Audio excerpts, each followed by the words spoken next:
Hello world, today we have a very special guest, Miss Anissa Stewart. How long have you been singing, and then how long have you been singing as an artist? Well, I've been singing for 42 years. Did my first church solo, I was 8 years old. As far as being an artist, I had material for like 20-something years and just was waiting for an opportunity. The Lord happened to open the door when I turned 42. I met some producers that said to me, we want to sow into your ministry. I pulled out all the material that I had. It was copywritten, some of the stuff. We produced a CD in 8 months. And so I would say since 2011 is when I actually came forth as an artist. So how would you describe your style?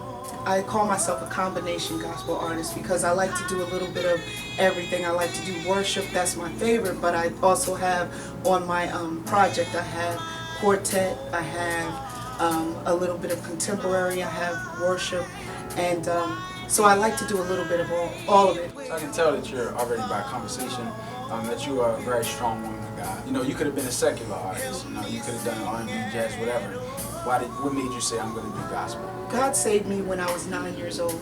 And I thank the Lord because my testimony is I wasn't in and out of the church. When He saved me, and I've been steadfast. I want to see Jesus in peace. I feel in order to do that, I've got to live the life that I sing about. The singing is the byproduct of the gift that He gave me because we were created to worship Him. I wouldn't use it for any other thing. And although the world wants to compromise, it's a narrow road, and I want to stay on the road that leads to righteousness. You know, I'm trying to live again. And so I feel, it's my conviction, my feeling that you shouldn't do secular music if you call yourself saved. That's just my personal. So that's what I've patterned and followed. Would you consider singing to be your ministry? Well, I'm actually an evangelist. I am a licensed evangelist, and after I made the CD, then the Lord manifested that particular thing. And my first project is called Anissa 42nd Chapter, and it's like a prophecy on my life because it was in the 42nd chapter of Job that the Lord restored everything that he had lost. So to me, I felt as though this was the 42nd chapter of my life. And the Lord began to do some things after the project was released, things that were restored, that I had lost, the birth of my son, which was a surprise, after waiting 11 years, you know, so He began to move in the realm of the 42nd chapter of my life. So I think we actually have some of your products here. This Joy, which is the single, and we have your first project, and this is 42nd chapter. Do we have any online copies of these, or just the hard copies? The hard copy you can receive through my website, and then This Joy, that is available all major digital outlets. Awesome. Will you be performing any original stuff? I am doing one from the original project, which is He's Worthy. It was written by the producers of Magna Cook Entertainment. I co-wrote with it. That is my signature song. Wherever I go, I sing that song when it's requested because He is worthy. We were created to worship the Lord. Therefore, He is awesome and worthy to be praised in all the earth. So let's do what we were created to do. Listen. The trees bow to worship. The waters have to stand and praise. Every creature is commanded, yes, to praise His name. He is King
Stewart, Thank you everybody. for having me. No problem.